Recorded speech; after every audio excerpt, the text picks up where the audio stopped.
Welcome everyone. तो last video में मैंने पढ़ाया था आपको एक्ट ऑफ सेटलमेंट 1781 और उसके बारे में मैंने आपको बताया था काफ़ी सारी चीज़ें। अगर आप लोगों ने मेरी वो वीडियो नहीं देखी है तो प्लीज़ जा करके देखिएगा। तो हम लास्ट वीडियो में मैंने आपसे कहा था कि भाई मैं पिट्स इंडिया एक्ट 1784 पढ़ाऊँगी। मैंने अपनी प्रीवियस वीडियोज़ में काफ़ी सारी चीज़ें कवर अप कर दी है, हिस्टोरिकल बैकग्राउंड से रिलेटेड कंप्लीट कर दिया, Montagu Chelmsford reform, Simon commission, अगस्त offer, Cripps mission, cabinet mission, ये सारी चीज़ें मैंने कंप्लीट कर दी है। और उसके बाद मैंने आपको ये रेगुलेटिंग एक्ट 1773 पढ़ा दिया है, एक्ट ऑफ सेटलमेंट 1781 पढ़ा दिया है। अब मैं पिट्स इंडिया एक्ट पढ़ाने जा रही हूँ। तो प्लीज़ आपने वो वीडियो नहीं देखी है तो प्लीज़ देखिएगा, क्योंकि काफ़ी शॉर्ट में मैंने आपको पढ़ाने की कोशिश की है। लेमैन लैंग्वेज में आपको पढ़ाने की कोशिश की है। बुकिश लैंग्वेज नहीं है, वो एक कहानी की तरह आपको बताने की कोशिश की है, ताकि आप एग्जाम में क्रक्स ऑफ द स्टोरी समझ जाएंगे तो अच्छे से लिख पाएंगे। तो चलिए पिट्स इंडिया एक्ट 1784 स्टार्ट करते हैं कि कैसे होगा। तो 1780 में विलियम पिट नाम के एक शख्स थे, उन्होंने ब्रिटिश पार्लियामेंट में एंट्री की। उस टाइम उनकी एज जो थी वो जस्ट 21 ईयर्स ओल्ड थे, ठीक है।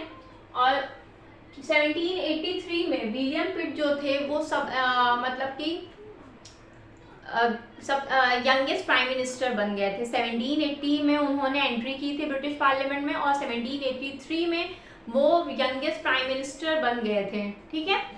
तो जो हम लोग पिट्स इंडिया एक्ट पढ़ने जा रहे हैं उसे ईस्ट इंडिया कंपनी एक्ट 1784 भी कहा जाता है, पिट्स इंडिया एक्ट को। तो अगर क्वेश्चन में आपसे पूछे कि ईस्ट इंडिया कंपनी एक्ट 1784 तो आप कंफ्यूज मत होइएगा। पिट्स इंडिया एक्ट 1784 और ईस्ट इंडिया कंपनी एक्ट 1784 दोनों एक ही चीज़ है, ओके।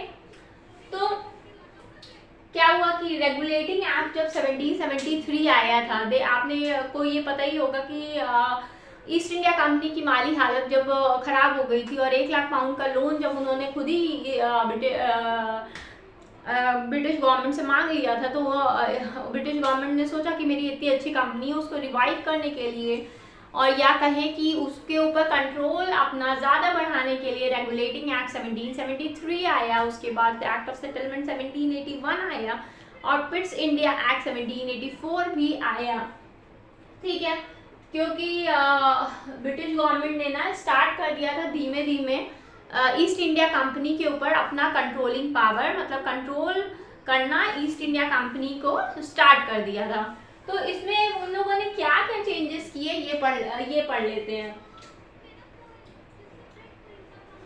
हाँ, मैंने आपको बता ही दिया है कि उसके ऊपर कंट्रोलिंग पावर ज़्यादा बढ़ाने के लिए पिट्स इंडिया एक्ट 1784 आया था, ठीक है। तो उसमें क्या क्या चेंजेस किए गए उसको हम लोग 6 मेन पॉइंट से पढ़ेंगे। तो पहला पॉइंट ये है मोनोपोली ऑफ ट्रेड।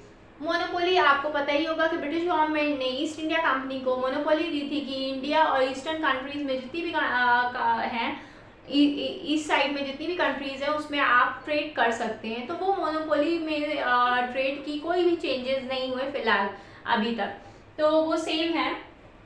फिर control of company. Control of company आप जानते हैं कि पीछे लास्ट जितने भी आपने एक्ट पढ़े होंगे उसमें आपने देखा होगा कि पॉलिटिकल हो या कमर्शियल हो, दोनों का पावर जो था वो बोर्ड ऑफ डायरेक्टर्स के हाथ में था, जो कि 24 है नंबर्स में, राइट। तो और 24 थे नंबर में। तो ये कंट्रोल ऑफ कंपनी जो बोर्ड ऑफ डायरेक्टर्स के हाथ में थी, कमर्शियल और पॉलिटिकल, उसमें चेंजेस किया गया। उसमें क्या चेंजेस किया गया मैं आपको बताती हूँ। जो कॉमर्शियल था, मतलब कॉमर्शियल एक्टिविटीज़ जो थी वो अभी भी बोर्ड ऑफ डायरेक्टर्स के हाथ में थी, मगर जो पॉलिटिकल एक्टिविटीज़ थी उसको ब्रिटिश बोर्ड ऑफ कंट्रोल के हाथ में दे दिया गया था। बोर्ड ऑफ कंट्रोल एक नई बॉडी थी जिसमें 6 मेंबर्स थे। जैसे बोर्ड ऑफ डायरेक्टर्स में 24 मेंबर्स थे, वैसे बोर्ड ऑफ कंट्रोल में 6 मेंबर्स थे। एक गवर्नमेंट बॉडी थी ब्रिटिश गवर्नमेंट की, वो गवर्नमेंट बॉडी थी जिसमें बोर्ड ऑफ कंट्रोल को अपॉइंट किया था सेक्रेटरी ऑफ स्टेट ने अपॉइंट किया था, ठीक है। और उसके साथ 4 प्राइवी काउंसलर्स भी थे, जिसको 4 प्राइवी काउंसलर को ब्रिटिश किंग ने अपॉइंट किया था और एक एक्सचेकर थे। तो ये चेंजेस आया था मेजर इसमें। कॉमर्शियल पॉलिटिकल जो पहले बोर्ड ऑफ डायरेक्टर्स डील कर रहे थे दोनों को, उसको अब स्प्लिट कर दिया था। डुअल फॉर्म ऑफ गवर्नमेंट यहाँ पे बन गई थी, और स्प्लिट करके डुअल फॉर्म ऑफ गवर्नमेंट यहाँ पे बन गई थी।